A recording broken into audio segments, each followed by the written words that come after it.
Hello students, welcome back to Medical Brain YouTube channel.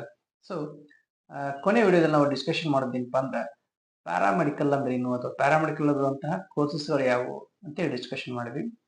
So ಇವತ್ತೇನು discussion ಮಾಡ್ತಾ ಇದೀವಿ ಅಂದ್ರೆ ನಾವು ಅದೇ ಪ್ಯಾರಾಮೆಡಿಕಲ್ ಅಲ್ಲಿ ಬರುವಂತಹ ಒಂದು ಒಳ್ಳೆ ಟಾಪ್ ಕೋರ್ಸ್ ಆಗಿರುವಂತಹ ಒಂದು ಕೋರ್ಸಿನ ಬಗ್ಗೆ ಇವತ್ತು ಡಿಸ್ಕಷನ್ ಮಾಡ್ತಾ ಇದೀವಿ. ಅಂದ್ರೆ ಅದರಲ್ಲಿ ಏನೇನು ಕ್ರೈಟೇರಿಯಾಸ್ ಅದಾವ ಅಂತ ಡಿಸ್ಕಷನ್ ಮಾಡ್ತೀವಿ. ಅಂದ್ರೆ ಎಕ್ಸಾಂಪಲ್ ಈಗ ಅದರದ್ದು ಏಜ್ ಲಿಮಿಟ್ ಏನಾಗಿರ್ಬೋದು ಅಥವಾ ಎಲಿಜಿಬಿಲಿಟಿ ಏನಾಗಿರ್ತೈತಿ, ಆಮೇಲೆ ಜಾಬ್ ಅಪರ್ಚುನಿಟೀಸ್ಗಳೇನು, ಕಾಲೇಜಸ್ಗಳು ಯಾವ ಒಳ್ಳೆ ಒಳ್ಳೆ ಕಾಲೇಜಸ್ಗಳಿದಾವ ಅನ್ನೋದನ್ನ ಇವತ್ತೊಂದೊಂದಾಗಿ ಡಿಸ್ಕಷನ್ ಮಾಡೋಣ.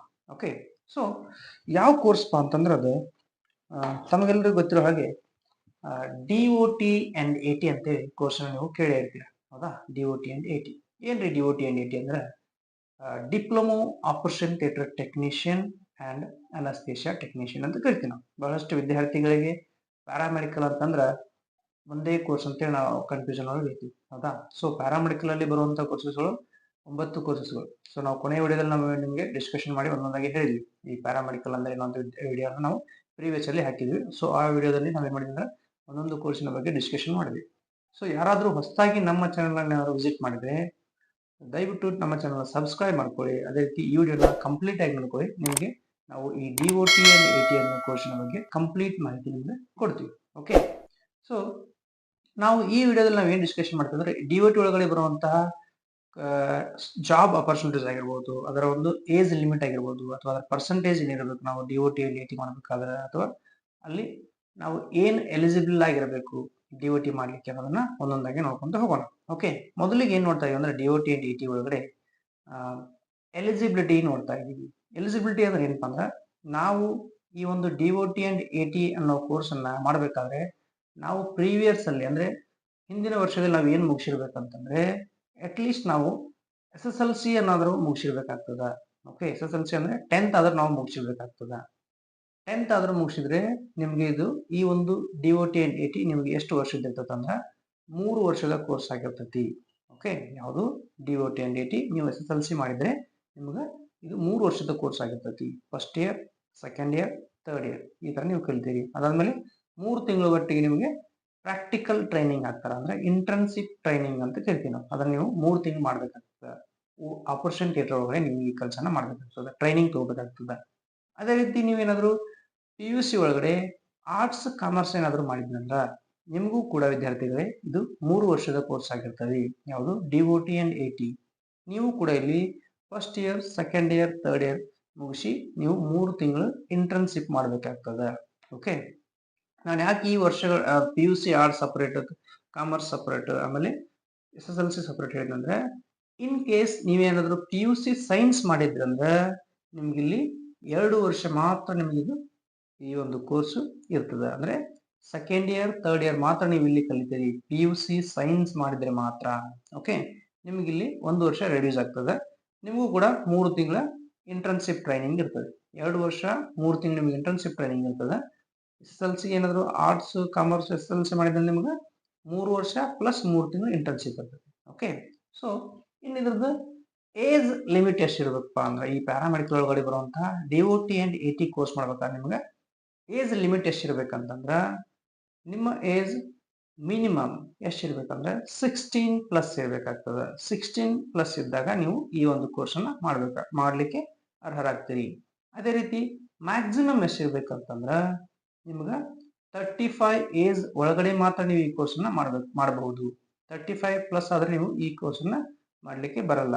ಅದೇ ರೀತಿ ಇದರ ಒಂದು ಪರ್ಸೆಂಟೇಜ್ ಕ್ರೈಟೇರಿಯಾಸ್ ಏನ್ರಿ ಅಂದ್ರೆ ಎಷ್ಟು ಪರ್ಸೆಂಟೇಜ್ ಹೊಂದಿರಬೇಕು ನಾವು ಪ್ರೀವಿಯಸ್ ಹಿಂದೆ ಕಲ್ತಿರುವಂತಹ ಒಂದು ಕೋರ್ಸ್ ಅಲ್ಲಿ ನಾವು ಎಷ್ಟು ಪರ್ಸೆಂಟೇಜ್ ಹೊಂದಿರಬೇಕಂತಂದ್ರ ಅಪ್ರಾಕ್ಸಿಮೇಟ್ಲಿ ನೀವು 40% ಆದ್ರೂ ಹೊಂದಿರಬೇಕಾಗ್ತದೆ. ಓಕೆ, 40 ಪ್ಲಸ್ ಇರಬೇಕು. 41, 42, 45 ಇದರ ಪ್ಲಸ್ ಇರಬೇಕಾಗ್ತದೆ. ಓಕೆ, ಸೊ ನೆಕ್ಸ್ಟ್ ಏನ್ ಬರುತ್ತೆ ಅಂದ್ರೆ ಇದ್ರದ್ದು ಮೊದಲಿಗೆ ಸಬ್ಜೆಕ್ಟ್ಸ್ ಗಳು ಯಾವ ಬರ್ತಾವೆ ಇದ್ರೊಳಗಡೆ. ಇವನ್ ಈಗ ಎಕ್ಸಾಂಪಲ್ ಏನ್ ಮಾಡ್ತಾ ಇದ್ರೆ ಈ ಸಬ್ಜೆಕ್ಟ್ ಗಳಲ್ಲಿ ಫಸ್ಟ್ ಇಯರ್ ಸಬ್ಜೆಕ್ಟ್ ಅಂದ್ರೆ SSLC ಮೇಲೆ ಬರುವಂತ ವಿದ್ಯಾರ್ಥಿಗಳಿಗೆ ಫಸ್ಟ್ ಇಯರ್ ಸಬ್ಜೆಕ್ಟ್ ಗಳು ಯಾವ ಇರ್ತಾವ ಅಂತಂದ್ರ ಇಲ್ಲಿ ಮೊದಲನೇ ಸಬ್ಜೆಕ್ಟ್ ಫಿಸಿಕ್ಸ್ ಅನ್ನೋ ಸಬ್ಜೆಕ್ಟ್ ಬರ್ತೈತಿ. ಸೆಕೆಂಡ್ ಕೆಮಿಸ್ಟ್ರಿ ಅಂತ ಬರ್ತೈತಿ. ಆಮೇಲೆ ಬಯಾಲಜಿ ಅಂತ ಒಂದು ಸಬ್ಜೆಕ್ಟ್ ಬರ್ತೈತಿ. ಇನ್ನ ಲಾಸ್ಟ್ ಯಾವ್ದಪ್ಪ ಅಂದ್ರೆ ಇಂಗ್ಲಿಷ್ ಅನ್ನೋ ಸಬ್ಜೆಕ್ಟ್ ಬರ್ತೈತಿ. ಈಗ ನಾವು ಮೊದಲನೇ ವರ್ಷದಲ್ಲಿ ಈ ಒಂದು ಕೋರ್ಸ್ ಮಾಡಿದರೆ ಈಗ SSLC ಮೇಲೆ ಅಥವಾ PUC ಆರ್ಟ್ಸ್ ಕಾಮರ್ಸ್ ಮೇಲೆ ಈ ಒಂದು ಕೋರ್ಸ್ ಮಾಡಿದ್ರೆ ನೀವು ಫಸ್ಟ್ ಇಯರ್ ಕಲಿಬೇಕಾಗುತ್ತೆ. ನಿಮಗೆ ಇವು 4 ಕೋರ್ಸಸ್ 4 ಸಬ್ಜೆಕ್ಟ್ಗಳು ಬರ್ತಾವೆ. ಓಕೆ, ಯಾವ್ಯಾವ್ರಿ? Physics, chemistry, biology and English. ಇವು 4 ಸಬ್ಜೆಕ್ಟ್ಗಳು ನೀವು ಕಲಿತೀರಿ. ಆ್ಯಂಡ್ ಇದ್ರದ್ದು ನೀವು 100 ಮಾರ್ಕ್ಸ್ಗೆ ಆ್ಯನ್ಯುವಲಿ ಎಕ್ಸಾಮ್ ಬರೀತೀರಿ. ಓಕೆ, ಆ್ಯನ್ಯುವಲಿ ಇಲ್ಲಿ ಯಾವುದೇ ರೀತಿ ಅಂತ ಸೆಮ್ ಇರಲ್ಲ. ನೀವು ಆ್ಯನ್ಯುವಲಿ ಡೈರೆಕ್ಟ್ ಆಗಿ ಒಂದು ವರ್ಷಕ್ಕೆ ನೀವು ಎಕ್ಸಾಮ್ ಬರೀತೀರಿ. ಓಕೆ, 100 ಮಾರ್ಕ್ಸ್ ಪರ್ ಸಬ್ಜೆಕ್ಟ್, ಅಂದ್ರೆ ಪ್ರತಿ ಸಬ್ಜೆಕ್ಟ್ ನೀವು 100 ಮಾರ್ಕ್ಸ್ಗೆ ಬರೀತೀರಿ. ಓಕೆ, ನೆಕ್ಸ್ಟ್ ಇನ್ನು 2ನೇ ವರ್ಷಕ್ಕೆ ನೀವು ಈ ಒಂದು DOT ಆ್ಯಂಡ್ AT ಕೋರ್ಸ್ನಲ್ಲಿ ಯಾವ ಸಬ್ಜೆಕ್ಟ್ಗಳನ್ನ ನೋಡ್ತೀರಿ ಅಂತಂದ್ರೆ, ಮೊದಲಿಗೆ ಫಂಡಮೆಂಟಲ್ ಆಫ್ OT ಅಂತ ಒಂದು ಸಬ್ಜೆಕ್ಟ್ ಬರ್ತೈತಿ. ಇನ್ನು 2ನೇ ಸಬ್ಜೆಕ್ಟ್ ಯಾವಪ್ಪ ಅಂದ್ರೆ ಎನಾಟಮಿ ಆ್ಯಂಡ್ ಫಿಸಿಯಾಲಜಿ ಅಂತ ಒಂದು ಸಬ್ಜೆಕ್ಟ್ ಬರ್ತೈತಿ. ಆಮೇಲೆ 3ನೇ ಸಬ್ಜೆಕ್ಟ್ ಯಾವಪ್ಪ ಅಂದ್ರೆ applied pharmacology and applied microbiology and applied biochemistry. ಈ 3 ಸಬ್ಜೆಕ್ಟ್ಗಳನ್ನು ನೀವು ಕಂಬೈನ್ಡ್ ಆಗಿ ಕಲಿತೀರಿ ಇಲ್ಲಿ. ಓಕೆ, ಹಾಗಾಗಿ ಈ 3 ಸಬ್ಜೆಕ್ಟ್ಗಳು ನೀವು ಈ ಸೆಕೆಂಡ್ ಇಯರ್ ಒಳಗೆ ಕಲ್ತೀರಿ. ಇದ್ರ ಜೊತೆಗೇನೆ ಒಂದು ಸಬ್ಜೆಕ್ಟ್ ಪ್ರಾಕ್ಟಿಕಲ್ ಇರ್ತದೆ ನಿಮ್ಗೆ. ಓಕೆ, 100 ಮಾರ್ಕ್ಸಿನ ಒಂದು ಪ್ರಾಕ್ಟಿಕಲ್ ಇರ್ತೈತಿ. ಈ ವರ್ಷ ಇದರಲ್ಲೂ ಕೂಡ ಸೆಕೆಂಡ್ ಇಯರ್ ಅಲ್ಲಿ ಕೂಡ ನೀವು ಆನ್ಯುವಲ್ಗೆ ಎಕ್ಸಾಮ್ ಬರೀತೀರಿ. 100 ಮಾರ್ಕ್ಸಿಗೆ 100 ಮಾರ್ಕ್ಸ್ ಪರ್ ಸಬ್ಜೆಕ್ಟ್ ಇರ್ತದೆ. ಓಕೆ, ಸೊ ಅದೇ ರೀತಿ ಅಪ್ಲೈಡ್ ಫಾರ್ಮಕಾಲಜಿ ಆಗಿರಲಿ, ಅಪ್ಲೈಡ್ ಬಯೋಕೆಮಿಸ್ಟ್ರಿ ಆಗಿರಲಿ, ಅವುಗಳನ್ನ ಏನ್ ಮಾಡ್ತಾರೆ ಅಂದ್ರೆ 35 ಮಾರ್ಕ್ಸಿಗೆ ಡಿವೈಡ್ ಮಾಡ್ತಾರೆ. ಓಕೆ, 30 ಪ್ಲಸ್ 35 ಈ ತರ ಡಿವೈಡ್ ಮಾಡ್ತಾರೆ. ಸೊ ನೆಕ್ಸ್ಟ್ ಇನ್ನು 3rd ಇಯರ್ ನಾವು ಬಂದಾಗ 3rd ಇಯರ್ ಸಬ್ಜೆಕ್ಟ್ಗಳು ಯಾವಪ್ಪ ಅಂದ್ರೆ, ಮೊದಲನೇದು ಸರ್ಜರಿ ಅಂತ ಒಂದು ಸಬ್ಜೆಕ್ಟ್ ಇರ್ತೈತಿ. ಆಮೇಲೆ 2ನೇದು ಯಾವಪ್ಪ ಅಂದ್ರೆ ಅನಸ್ತೇಶಿಯಾ ಅಂತ ಒಂದು ಸಬ್ಜೆಕ್ಟ್ ಇರ್ತೈತಿ. ನೀವು ಇಲ್ಲಿ 3rd ಇಯರ್ಗೆ ಕೇವಲ 2 ಸಬ್ಜೆಕ್ಟ್ಗಳನ್ನು ನೋಡ್ತೀರಿ. ಒಂದು ಅನಸ್ತೇಶಿಯಾ, ಇನ್ನೊಂದು ಸರ್ಜರಿ. ಇವೆರಡು ಸಬ್ಜೆಕ್ಟ್ನು ಪ್ರತಿ ಸಬ್ಜೆಕ್ಟ್ಗೆ 100 ಮಾರ್ಕ್ಸ್ ನೀವು ಆನ್ಯುವಲ್ ಎಕ್ಸಾಮ್ ಬರೀತೀರಿ. ಓಕೆ, ಸೊ ಇದರಲ್ಲೂ ಕೂಡ ಅಂದ್ರೆ 3rd ಇಯರ್ ಅಲ್ಲೂ ಕೂಡ ನೀವು ಒಂದು ಸಬ್ಜೆಕ್ಟ್ನ ಪ್ರಾಕ್ಟಿಕಲ್ ಇಲ್ಲಿ ಕಲಿತೀರಿ. ಓಕೆ, ಆ ಪ್ರಾಕ್ಟಿಕಲ್ಗೆ ನೀವು ಕೂಡ 100 ಮಾರ್ಕ್ಸ್ಗಳು ಇರ್ತಾವೆ. ಓಕೆ, ನೆಕ್ಸ್ಟ್ ಏನಪ್ಪಾ ಅಂದ್ರೆ ಇದನ್ನ ಕಂಪ್ಲೀಟ್ ಮಾಡಿದ್ಮೇಲೆ ನೀವು 3 ಮಂತ್ ಇಂಟರ್ನ್ಶಿಪ್ ಟ್ರೈನಿಂಗ್ ತಗೋಬೇಕಾಗ್ತದ. ಇಲ್ಲಿ ಆಪರೇಷನ್ ಥಿಯೇಟರ್ ಒಳಗಡೆ, ಓಕೆ, ಅಥವಾ ಎಮರ್ಜೆನ್ಸಿ ವಾರ್ಡ್ ಒಳಗಡೆ. ಇಲ್ಲಿ ನೀವು ಟ್ರೈನಿಂಗ್ ನಿಮ್ಮದು 3 ತಿಂಗಳು ಮುಗಿಸಿ ಆಮೇಲೆ ನೀವು ಕಂಪ್ಲೀಟ್ ಸರ್ಟಿಫೈಡ್ ಟೆಕ್ನಿಷಿಯನ್ ಆಗ್ತೀರಿ. ಹೌದಾ? ಸೊ ಈಗ ನಮ್ದು ಡಿಪ್ಲೊಮಾ ಮುಗೀತು ಅಥವಾ ಏನು DOT ಆ್ಯಂಡ್ AT ಮುಗಿದ್ಮೇಲೆ ನಮಗೇನಾದ್ರು ಇದ್ರ ಮೇಲೆ ಹೈಯರ್ ಎಜುಕೇಶನ್ ಏನಾದ್ರು ಇದೆಯಾ ಅಂತ ಕೇಳಿದ್ರೆ, ಸೊ ಅದನ್ನು ಕೂಡ ನಾವು ಪ್ರೀವಿಯಸ್ ವಿಡಿಯೋದೊಳಗಡೆ ಅಲೈಡ್ ಹೆಲ್ತ್ ಸೈನ್ಸ್ ಕೋರ್ಸಸ್ಗಳು ಅಂತೇಳಿ ಒಂದು ವಿಡಿಯೋ ಮಾಡಿದ್ವಿ. ಅದನ್ನ ನೋಡಿದ್ರೆ ನಿಮಗೆ ಅದ್ರ ಬಗ್ಗೆ ಐಡಿಯಾಸ್ ಬರ್ತಾವೆ. ಸೊ ಇದಕ್ಕೆ ಹೈಯರ್ ಎಜುಕೇಶನ್ ಕೂಡ ಇದೆ. ಯಾವ್ದಪ್ಪ ಅಂದ್ರೆ BSc OT ಆ್ಯಂಡ್ AT ಅಂತ ಒಂದು ಕೋರ್ಸ್ ಬರ್ತದೆ ಇಲ್ಲಿ. ಅಂದ್ರೆ bachelor of operation technician and anaesthesia technician ಒಂದು ಕೋರ್ಸ್ ಬರ್ತದೆ. ಅದನ್ನು ಕೂಡ ನೀವು ಕಲಿಬಹುದು ಹೈಯರ್ ಎಜುಕೇಶನ್ ಒಳಗಡೆ. ಸೊ ನೆಕ್ಸ್ಟ್ ಏನಪ್ಪಾ ಅಂದ್ರೆ ಎಜುಕೇಶನ್ ಕಂಪ್ಲೀಟ್ ಆದ್ಮೇಲೆ ನಮಗೆ ಬಿಗ್ಗೆಸ್ಟ್ ಕ್ವಾರಿ ಯಾವಪ್ಪ ಅಂದ್ರೆ ಜಾಬ್. ಹೌದಾ? ಜಾಬ್ ಯಾವ ತರ ಪಡಿಬೇಕು ಅಥವಾ ಜಾಬ್ ಯಾವ ತರ ಇರ್ತಾವೆ, ಯಾವ ಜಾಬ್ ಅನ್ನು ನಾವು ಯಾವ ಕೋರ್ಸಿಗೆ ಮಾಡ್ಬೇಕು ಅಂತೇಳಿ ಕನ್ಫ್ಯೂಷನ್ ಒಳಗೆ ಇರ್ತೀವಿ. ಇಂಥ ಕನ್ಫ್ಯೂಷನ್ ಆಯ್ತು ಅದು ನಿಮಗೆ ಅದ್ರ ಬಗ್ಗೆ ಐಡಿಯಾಲಜಿ ಇರೋದಿಲ್ಲ. ಸೊ ಇದ್ರ ಮೇಲೆ ನೀವೇನಾದ್ರು DOT ಆ್ಯಂಡ್ AT ಮುಗಿಸಿದ ಮೇಲೆ ನಿಮಗೆ ಜಾಬ್ ಆಪರ್ಚುನಿಟೀಸ್ ಯಾವ ತರ ಇರ್ತಾವ ಅಂತಂದ್ರ, ಸೊ ಸ್ಟೇಟ್ ಫಾರ್ವರ್ಡ್ಲಿ ನೀವು ಒಂದು ಪ್ರೈವೇಟ್ ಸೆಕ್ಟರ್ ಒಳಗಡೆ ಮಾಡ್ಬೋದು ಅಥವಾ ಏನಂದ್ರೆ ಗೌರ್ಮೆಂಟ್ ಸೆಕ್ಟರ್ ಒಳಗಡೆ ಕೂಡ ಮಾಡ್ಬೋದು. ಸೊ ಗೌರ್ಮೆಂಟ್ ಸೆಕ್ಟರ್ ಒಳಗಡೆ ನಿಮ್ಗೆ ಯಾವಾಗ ಕನ್ಫರ್ಮ್ ಆಗ್ತಾವಲ್ಲ ಗೌರ್ಮೆಂಟ್ ಇಂದ, ಓಕೆ, ಆ ಗೌರ್ಮೆಂಟ್ ಇಂದ ಕನ್ಫರ್ಮ್ ಆದಾಗ ನೀವು ಗೌರ್ಮೆಂಟ್ ಒಳಗಡೆ ಅಪ್ಲೈ ಮಾಡಿ ಅದನ್ನ ಸ್ಟ್ರೈಟ್ ಆಗಿ ಯಾವುದೇ ರೀತಿ ನಿಮಗೆ ಎಂಟ್ರೆನ್ಸ್ ಎಕ್ಸಾಮ್ ಇರೋದಿಲ್ಲ. ನೀವು ಏನು ಡಿಪ್ಲೊಮೋದೊಳಗೆ ಏನು ಪರ್ಸೆಂಟೇಜ್ ಮಾಡಿರ್ತಿರಲ್ಲ, ಸೊ ಆ ಪರ್ಸೆಂಟೇಜ್ ಗ್ರೇಡ್ ಮೇಲೆ ನಿಮ್ಗೆ ಸೆಲೆಕ್ಷನ್ ಮಾಡ್ತಾರೆ. ಯಾವುದೇ ರೀತಿಯಾದಂತ ಎಂಟ್ರೆನ್ಸ್ ಎಕ್ಸಾಮು ಇರುವುದಿಲ್ಲ. ಓಕೆ, ಸೊ ನೆಕ್ಸ್ಟ್ ಏನಪ್ಪ ಅಂದ್ರೆ ಪ್ರೈವೇಟ್ ಹಾಸ್ಪಿಟಲ್ಸ್ ಅಥವಾ ಪ್ರೈವೇಟ್ ಜಾಬ್ ಯಾವಪ್ಪ ಅಂದ್ರೆ, ನೀವು ಪ್ರತಿಯೊಂದು ಪ್ರೈವೇಟ್ ಹಾಸ್ಪಿಟಲ್ ಒಳಗಡೆ ಆಪರೇಷನ್ ಥಿಯೇಟರ್ ಇರ್ತೈತೆ. ಹೌದಾ? ಸೊ ಆಪರೇಷನ್ ಥಿಯೇಟರ್ ಒಳಗಡೆ ಡಾಕ್ಟರ್ ಮಾತ್ರ ಆಪರೇಷನ್ ಮಾಡಲಿಕ್ಕೆ ಸಾಧ್ಯ ಇಲ್ಲ. ಅಲ್ಲಿ ನಮ್ಗೆ ನರ್ಸಿಂಗ್ ಸ್ಟಾಫ್ ಅಥವಾ ಟೆಕ್ನಿಷಿಯನ್ ಅಸಿಸ್ಟೆಂಟ್ ಬೇಕಾಗ್ತಾರ. ಸೊ ಆ ಅಸಿಸ್ಟೆಂಟ್ಗಳು ಯಾರಪ್ಪ ಅಂದ್ರೆ ಈ ಒಂದು DOT ಆ್ಯಂಡ್ AT ಕೋರ್ಸ್ ಅನ್ನ ಮುಗಿಸಿದ ವಿದ್ಯಾರ್ಥಿಗಳಾಗಿರ್ತಾರ. ಸೊ ಇವರಿಗೆ ಈ ಪ್ರೈವೇಟ್ ಹಾಸ್ಪಿಟಲ್ ಒಳಗಡೆ ಯಾವ ತರ ಜಾಬ್ ಆಪರ್ಚುನಿಟೀಸ್ ನೀವು ಮಂತ್ಲಿ ಸ್ಯಾಲರಿನೂ ಕೂಡ ತಗೋಬಹುದು.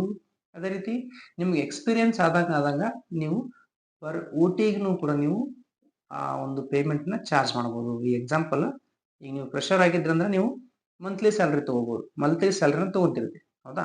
ಸೊ ನೆಕ್ಸ್ಟ್ ಅದೇ ರೀತಿ ನಿಮ್ಗೆ ಎಕ್ಸ್ಪೀರಿಯನ್ಸ್ ಆದಂಗ ಏನಾಗ್ತದೆ ಅಂದ್ರೆ ನೀವು ಪರ್ OT ಮೇಲೆ ನೀವು ನಿಮ್ಮ ಸ್ಯಾಲರಿನ ಚಾರ್ಜ್ ಮಾಡಬಹುದು ಅಥವಾ ಪೇಮೆಂಟ್ ನ ಚಾರ್ಜ್ ಮಾಡಬಹುದು. ಹೆಂಗಂದ್ರೆ ಎಕ್ಸಾಂಪಲ್, ಈಗ ಒಂದು OT ಮಾಡಿದ್ರೆ ಅಪ್ರಾಕ್ಸಿಮೇಟ್ಲಿ ನಾನು 1,000 ಚಾರ್ಜ್ ಮಾಡ್ತೀನಿ. ನಾವು ದಿನಕ್ಕೆ 1 ರಿಂದ 3 ಅಥವಾ 4 ಹಿಂಗ 5 OT ಮಾಡಿದ್ರೆ ಸೊ ಪರ್ ಓಟಿಗೆ 1000 ಅಂತಂದ್ರೆ ನಮಗೆ ಒಂದು ದಿನಕ್ಕೆ ನಾವು 5 ಓಟಿ ಮುಗಿಸಿದಂದ್ರೆ ನಮಗೆ ಅಪ್ರಾಕ್ಸಿಮೇಟ್ಲಿ 5,000 ನಾವು ಸ್ಯಾಲ್ರಿನ ಪಡಿಬೋದು ಪರ್ ಡೇಗೆ.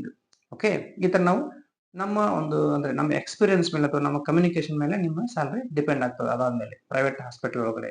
ಸೊ ನೆಕ್ಸ್ಟ್ ಏನಪ್ಪಾ ಅಂದ್ರೆ ಇದು ನಿಮ್ಮ ಒಂದು ಜಾಬ್ ಆಪರ್ಚುನಿಟಿ. ಇನ್ನೂ ಕೂಡ ನಾವು ಏನಾದ್ರು ಈಗ ಆಯ್ತು ನಾವು ಇಲ್ಲೇ ನಾವು ಕರ್ನಾಟಕಕ್ಕೆ ಸೀಮಿತನ ಅಥವಾ ನಮ್ಮೂರಿಗೆ ಮಾತ್ರ ಸೀಮಿತನ ಅಂತ ಕೇಳಿದ್ರೆ ಇಲ್ಲ, ನೀವು ಔಟ್ ಆಫ್ ಸ್ಟೇಟ್ನು ಕೂಡ ಈ ಕೆಲಸ ಮಾಡಬಹುದು ಅಥವಾ ಜಾಬ್ ಮಾಡಬಹುದು. ನಿಮ್ಗೆ ಲ್ಯಾಂಗ್ವೇಜ್ ಕನ್ವಿನಿಯಂಟ್ ಇರಬೇಕಾಗ್ತದ. ಓಕೆ, ಬೇರೆ ಸ್ಟೇಟಿಗೆ ಹೋದಾಗೂ ಕೂಡ ನೀವು ಅವರ ಒಂದು ಲ್ಯಾಂಗ್ವೇಜ್ಗೆ ಅಡ್ಜಸ್ಟ್ ಆಗಬೇಕಾಗ್ತದೆ. ಇನ್ ಕೇಸ್ ನೀವು ಔಟ್ ಆಫ್ ನೇಷನ್ ಅಂದ್ರೆ ಔಟ್ ಆಫ್ ಕಂಟ್ರಿನೂ ನೀವೇನಾದ್ರು ಪ್ಲಾನ್ ಮಾಡಿದ್ರಂದ್ರೆ ಅಲ್ಲಿನೂ ಕೂಡ ನಿಮ್ಗೆ ಇದ್ರ ಮೇಲೆ ಅವಕಾಶ ಇರ್ತದೆ. ಕೇವಲ ಡಿಪ್ಲೊಮಾ ಮೇಲೂ ಕೂಡ ನಿಮ್ಗೆ ಅವಕಾಶಗಳಿರ್ತಾವು. ಇಲ್ಲಿಗೆ ಔಟ್ ಆಫ್ ಕಂಟ್ರಿಗೆ ಸೌದಿ ಅರೇಬಿಯಾ ಆಗಿರ್ಬೋದು ಅಥವಾ ಯುರೋಪಿಯನ್ ಕಂಟ್ರಿ ಆಗಿರ್ಬೋದು, ಈ ತರ ಎಲ್ಲ ಕಂಟ್ರೀಸ್ಗೂ ಕೂಡ ನೀವು ಹೋಗ್ಬೋದು. ಬಟ್ ಅವರ ಒಂದು ಲ್ಯಾಂಗ್ವೇಜ್ ಅನ್ನ ಕಲಿಬೇಕಾಗ್ತದೆ ನೀವು. ಓಕೆ, ಸೊ ಅವರ ಲ್ಯಾಂಗ್ವೇಜ್ ಕಲ್ತ್ಮೇಲೆ ನೀವು ಅಲ್ಲಿನೂ ಕೂಡ ಕೆಲಸ ಮಾಡಬಹುದು ಬೇರೆ ದೇಶಗಳಲ್ಲಿ. ಸೊ ಇದಾಗಿತ್ತು ಇದ್ರದ್ದು ಜಾಬ್ ಅಪರ್ಚುನಿಟೀಸ್. ಇನ್ನ ವಿದ್ಯಾರ್ಥಿಗಳು ತಮಗೇನಾದ್ರು ಈ ಒಂದು SSLC ಮುಗಿಸಿದ್ರಿ ಅಂದ್ರ ಅಥವಾ ನೀವು PUC ಏನಾದ್ರು ಮಾಡಿದ್ರಿ ಅಂದ್ರ, PUC ಸೈನ್ಸ್ ಮಾಡಿದ್ರಿ ಅಂದ್ರ ಅಥವಾ PUC ಆರ್ಟ್ಸ್ ಕಾಮರ್ಸ್ ಮಾಡಿದ್ರಿ ಅಂದ್ರೂ ಕೂಡ ಅಥವಾ PUC ಡ್ರಾಪ್ ಔಟ್ ಆಗಿದ್ರು ಕೂಡ ನಿಮ್ಗೆ ಇಲ್ಲಿ ಗೋಲ್ಡನ್ ಅಪರ್ಚುನಿಟೀಸ್ ಇರ್ತೈತಿ. ನೀವು ಇಲ್ಲಿ ಪ್ಯಾರಾಮೆಡಿಕಲ್ ಮಾಡ್ಬೇಕಾದ್ರೆ SSLC ಮಾತ್ರ ಮುಗಿಸಿದ್ರೆ ಸಾಕು. PUC ನ ಡ್ರಾಪ್ ಔಟ್ ಮಾಡಿದ್ರು ಕೂಡ ಯಾರು ತಲೆ ಕೆಡಿಸ್ಕೊಳ್ಳುವಂತ ಅವಶ್ಯಕತೆ ಇಲ್ಲ. ನೀವು ಇನ್ನೊಂದು ಚಾನ್ಸ್ ಒಳಗಡೆ ನೀವು ಪ್ಯಾರಾಮೆಡಿಕಲ್ ನ ಕಲಿತು ಕಂಪ್ಲೀಟ್ ಮಾಡಬಹುದು. ಸೊ ವಿದ್ಯಾರ್ಥಿಗಳೇ, ಇದಾಗಿತ್ತು ಕಂಪ್ಲೀಟ್ ಪ್ಯಾರಾಮೆಡಿಕಲ್ ಅಂದ್ರೇನು ಅಥವಾ ಪ್ಯಾರಾಮೆಡಿಕಲ್ ಅಲ್ಲಿ ಬರುವಂತಹ DOT ಅಂಡ್ AT ಕೋರ್ಸ್ ನ ಡೀಟೇಲ್ಸ್ ಇನ್ ಡೀಟೇಲ್ ಆಗಿ. ಸೊ ಯಾರಾದ್ರೂ ಇಂಟ್ರೆಸ್ಟ್ ಇದ್ರೆ ಅಥವಾ ಪ್ಯಾರಾಮೆಡಿಕಲ್ ಮಾಡ್ಬೇಕಂತ ಇಂಟ್ರೆಸ್ಟ್ ಇದ್ರೆ ಅಥವಾ DOT ಅಂಡ್ AT ಮಾಡ್ಬೇಕಂತ ಇಂಟ್ರೆಸ್ಟ್ ಇದ್ರೆ ಸೊ ನಮ್ಗೆ ಯಾವ್ದಾದ್ರು ಒಂದು ಒಳ್ಳೆ ಕಾಲೇಜನ್ನು ಸಜೆಸ್ಟ್ ಮಾಡಿ ಅಂತ ಕೇಳಿದ್ರೆ ಸೊ ನಮ್ಮ ಕೆಳಗಡೆ ನಿಮ್ಗೆ ನಮ್ಮ ನಂಬರ್ನ ಕೊಟ್ಟಿದ್ದು ಕಾಂಟ್ಯಾಕ್ಟ್ ನಂಬರ್ನ ನಮ್ಗೆ ಕಾಂಟ್ಯಾಕ್ಟ್ ಮಾಡಿ ನಿಮಗೆ ಒಂದೊಳ್ಳೆ ಕಾಲೇಜನ್ನ ಸಜೆಸ್ಟ್ ಮಾಡ್ತೀವಿ. Okay, so thank you for watching this video and please subscribe our Medical Brain YouTube channel. Thank you.